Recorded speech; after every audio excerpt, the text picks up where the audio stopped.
فصفة تقليل وإنسى بشكل منادرة ونحن ذلك من الشاهدين.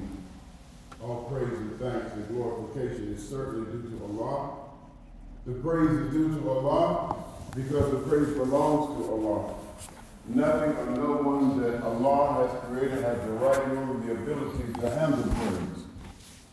Praise is for Allah. That's why everything that was created before Allah said Alhamdulillah, which is a statement of fact. But when the human being was created, we have to say Alhamdulillah. That invokes the lam taqsis in the grammar, which means the praise belongs to Allah. It is His property. Why? Because He has a resume that nothing or no one can compete with. He is the soul, He is the creator, He is the sustainer, He is the beginning, He is the end. He has no mother, no father, no daughter, no wife, no son, no limitations. He rules the universe alone. I witnessed that. I further witnessed that Muhammad ibn Abdullah sallallahu alayhi wa sallam is the messenger of Allah and the seal of the prophets. And surely after this, the best speech is the book of Allah. The best guidance is that of His Rasul Muhammad sallallahu alayhi wa sallam, and the worst of all things is to distort or try to change or innovate this religion that Allah has actually made perfect. That is called bid'ah. For all bid'ah is astray, and all astray will lead one directly to the hellfire. My beloved brothers and my beloved sisters, subhanAllah, I approach this service today begging Allah to guide my heart and guide my tongue, and grant me the best words, the best speech, the best words, the best speech, the best spirit, the best tongue, and guide us all closer to Him and more loyal to the Sunnah of Prophet Muhammad sallallahu alaihi wasallam. This God that we came to worship today is so magnificent that He is beyond description by the terms that we describe each other. We use terms only that are convenient to help us kind of visualize a little bit. But with Allah, is each one of the 99 names that we have access to, have thousands of attributes connected to them. But to be honest with you, the name of Allah that frightens me the most, that makes me geared towards trying to focus and discipline myself to have more Islamic discipline. And that is the Seer. Allah is the All-Seer. He doesn't see. And when you think about the Seer, Allah created everything. And everything that Allah created must obey Him. And He doesn't rely on anything in creation to do what He does. But we, even if Allah gives us some faculties, we still rely not only on that faculty, we rely on something else that Allah created in order to utilize that faculty. El-Basir, that means the all-seer. Allah is the all-seer. Means He can see everything. Now, we as human beings, we need light in order to see. Yeah. Except by one of Allah's miracles He shows us, but I'll explain that in a moment. If we were to close and block all these windows and turn up all the lights, where there was nothing, no light coming in, we wouldn't be able to see anything. But Allah can still see, because He doesn't require light in order to see, because light is a creature of Allah. A light was created by Allah. He is the light. And so He doesn't rely on light in order to see. He is as-Sami'. He is an all-seer, an all-hearer. And for us to be able to hear, we need sound. Sound is created by Allah. Allah doesn't need sound in order to hear. He can hear our secret thoughts. That's Quran. He can hear what our hearts are saying, what we think, and He can hear that. Because He's not limited to the things that we need to do what we do. And so Almighty Allah subhanahu wa ta'ala, the one that we came to worship today, He's the one that can, no matter where we are, no matter what we do, we can tiptoe and hide and whisper. We can whisper so people can't hear us. We can tiptoe and hide behind closed doors and pull our window shades down when we want to sin, but you cannot hide from Allah. The scholars of Islam teach us that, of course, we can have permission to sin. You can have permission to sin under these conditions. There's several conditions. some place where Allah and his angels can't find you, you can go ahead and sin. And another condition is, if you can find a piece of real estate that's not owned by Allah, then do your sin on that piece of real estate and you got permission. There's many other examples, but this is the God we came to worship. So when we say Allahu Akbar, what should that mean to us? How should that resonate with us?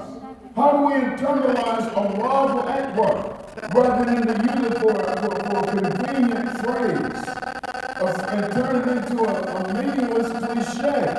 That's what we do with our beautiful Islamic terms of Allahu Akbar because we're happy. Allahu Akbar because we're accomplishing something. We hear something, Allahu Akbar, but do we internalize what Allahu Akbar means? Allah is greater than anything. It's not just He's great, that there is nothing great except Allah. And that's why if Muslims would internalize that, we wouldn't have so many social problems, so many social ills. Because many of us act as if our problems are bigger than Allah. Yes, there's nothing greater than Allah. And that's how we lose our khushu in our salat. Shortly, inshallah, we're going to be, inshallah, those of us who survive, we're going to pray together. And some of us forget. See, it's normal to forget. That's why we have to be reminded. What the outstanding characteristic of insan, which is the name that Allah gives human beings, is a creature that has to be reminded. There's nothing else that Allah created that has to be reminded. Nothing. Only human being. And even Imam Shafi, rahimahullah, he taught his students that if only one surah of the Quran had been revealed, Surah Al-Asr would have been sufficient to guide humanity. And in that one surah, there's one small ayah. It's only 3 ayahs. وَتَوَسَّلْ بِالْحَقِّ وَتَوَسَّلْ بِالصَّبْرِ.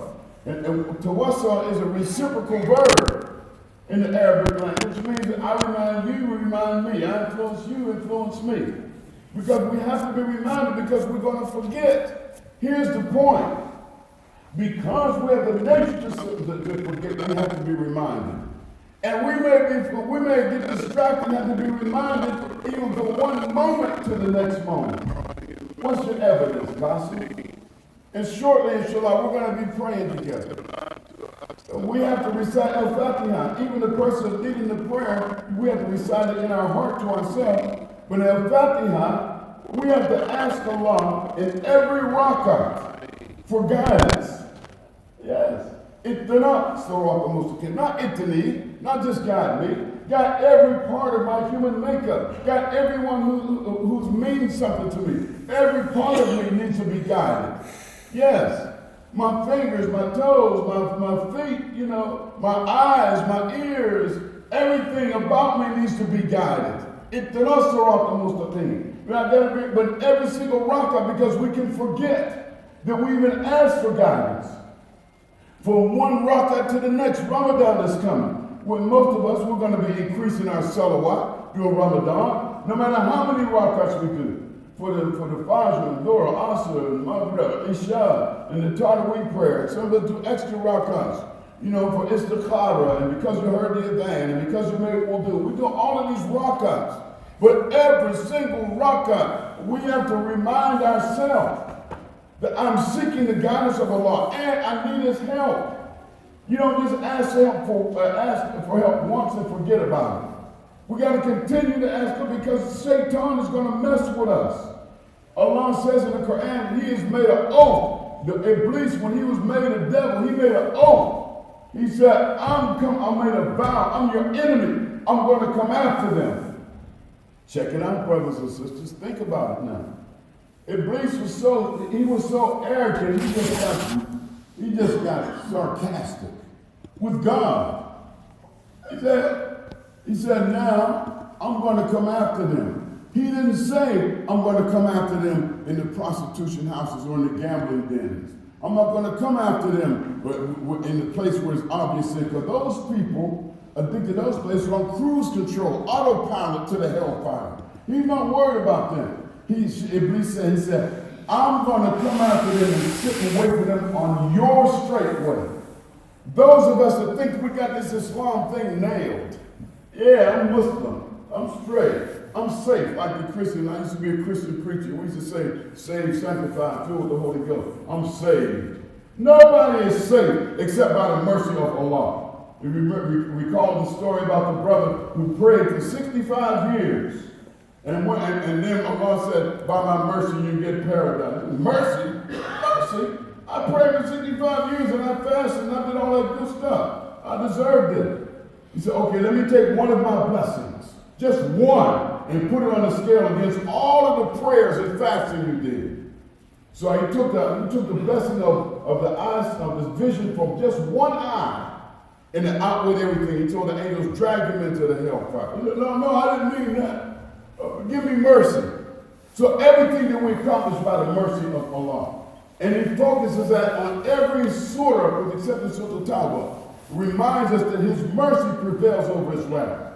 Ar-Rahman Ar-Rahim. Rahman is the indiscriminate mercy that Allah gives to everything and everybody, even people that don't want to believe in God. He gives them a certain amount of mercy. It is Ar-Rahim, is those who live and die in obedience to Allah and respecting and living towards with his commandments. It's Ar-Rahim. So this God that we came to worship today has something for us. But we have to demonstrate to Allah that we at least appreciate it. But we don't appreciate it. Iblis knew it, but we don't even act like we want to prove Iblis wrong. He said, okay, so you're not going to find many of them grateful. Now, how grateful are we? How ungrateful can we possibly be? That here's a God that gives us the ability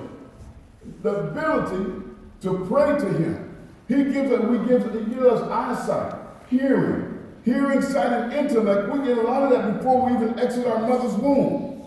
He gives us all of that. Look at some of these young brothers, handsome, beautiful sisters. We almost worship our youth. Like if nothing else, we got it made. We don't realize it. We don't even know when our last rakat is going to be. We don't know. Does anybody know when Malakul Maut will deliver us, will come to visit us? Does anybody know? SubhanAllah. Think about it. You know what we do? We get in our little dhikr circles and our little hadith debates and impress each other. I want to go on the battlefield. If we had a choice, if you had a choice of what you would be doing when Malakul Maut come for you, what would you like to be doing? In a conversation with Muslims, I want to be making salah. I want to dine sujood. I want to be feeding the hungry. I want to be on the battlefield. We say all of that cute stuff, but every moment, are we thinking about every moment? Does every single moment is a blessing from Allah? Every moment. Let me tell you a story, true story.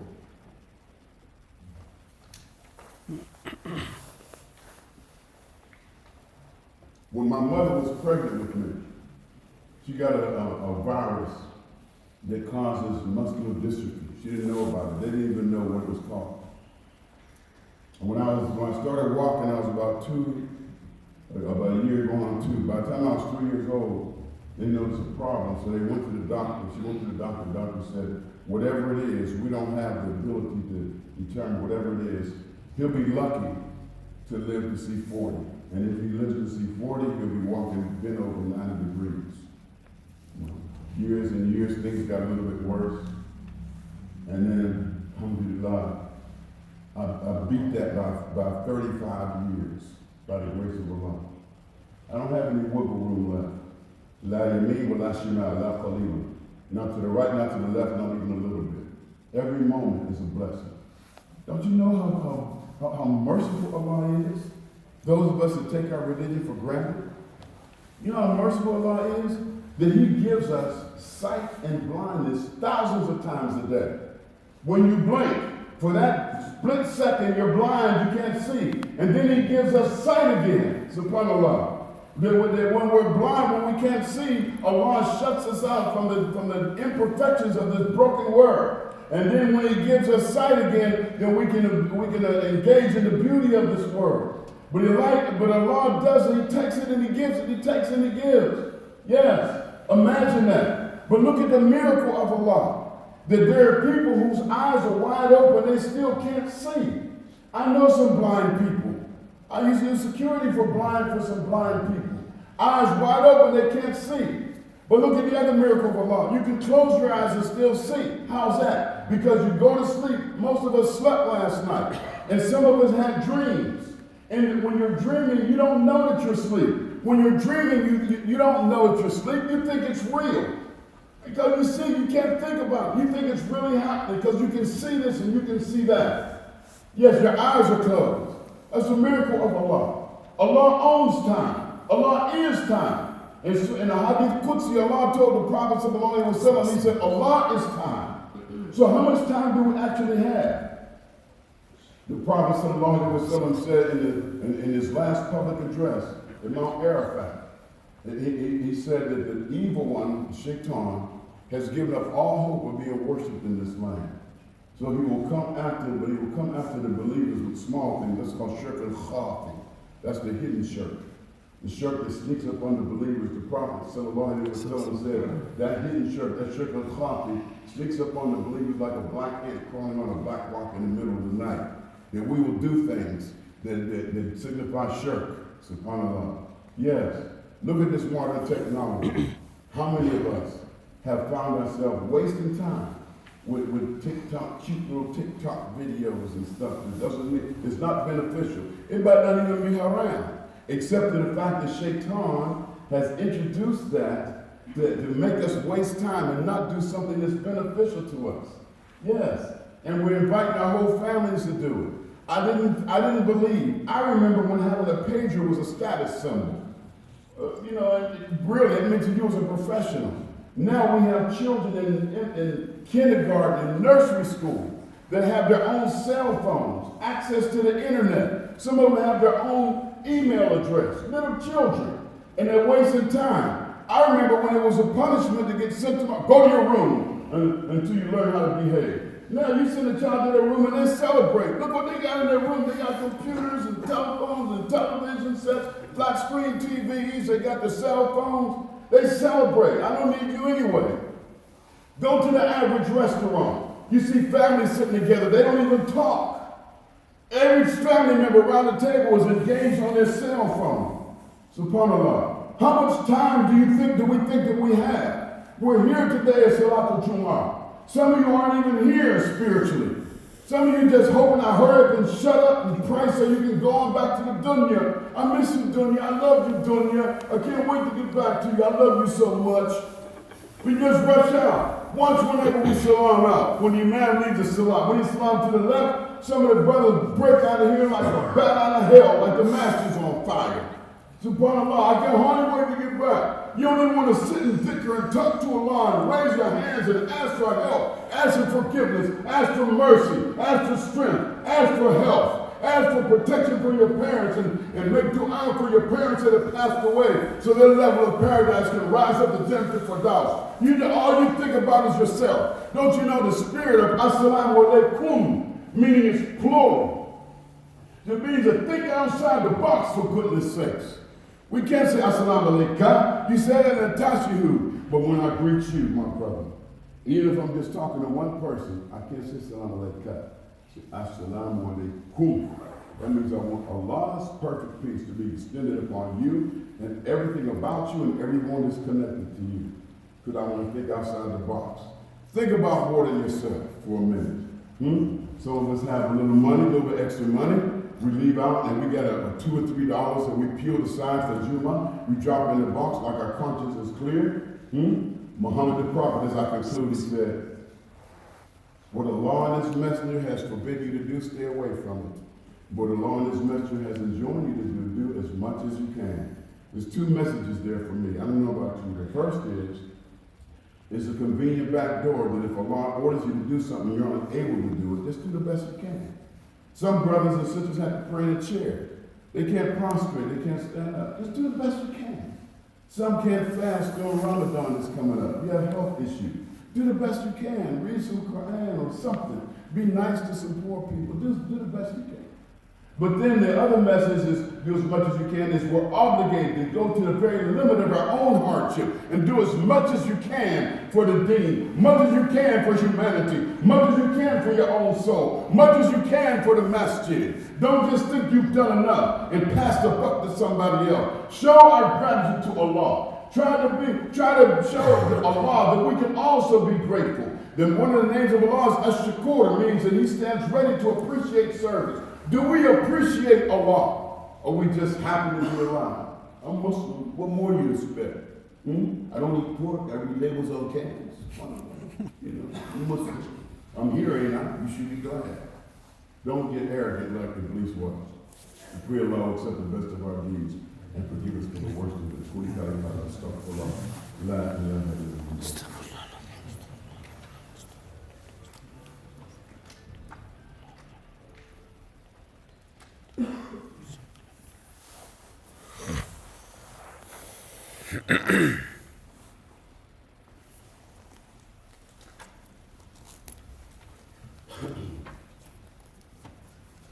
Bismillahirrahmanirrahim. Alhamdulillahi Rabbil Alameen.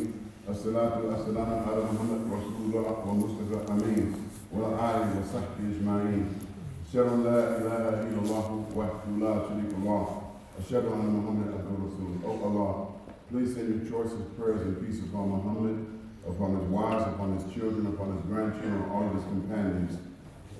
Oh Allah, please make us among those that learn how to see each other the way we want you to see us. Ameen. Ameen. That dua, I didn't learn it from anywhere, from none of my teachers. I just thought about what I wanted for myself.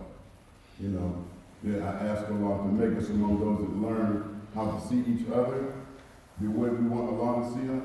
Imagine how big that is.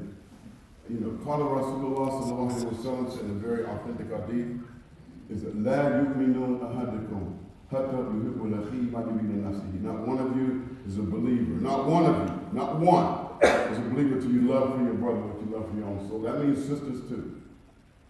Now, what do I love for my soul? I know what I love for my soul. I'm grateful that I accepted Islam. I love Islam so much.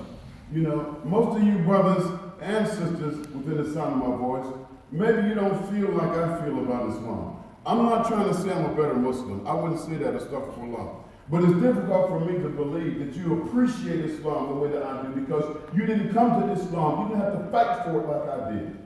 You didn't come to a neighborhood that was filled with shirk and pork and alcohol and prostitution and gangs and murders.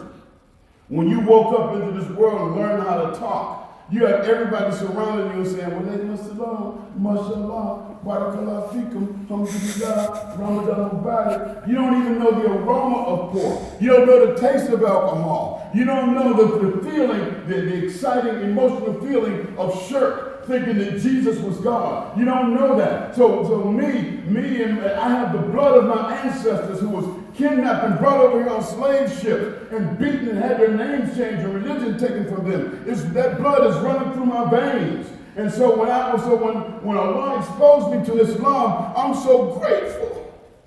I'm so grateful for Islam. You can't even imagine. I get so happy when I see a Muslim. Some of us say it's so casual. You see a Muslim at Walmart or somewhere at Sam's Club and he says, Assalamu alaikum, But I get so thrilled, I say, oh, another Muslim who bows down like I do. Who's gonna fast with me? I love Islam, but we gotta act like we love it. We gotta act like, do you really love Allah? Do you really love this thing? Are you really grateful that He sent Muhammad sallallahu alaihi wasallam? Or we just so casual, like we treat it so expendable. Like some brothers treat the masjid like it's expendable.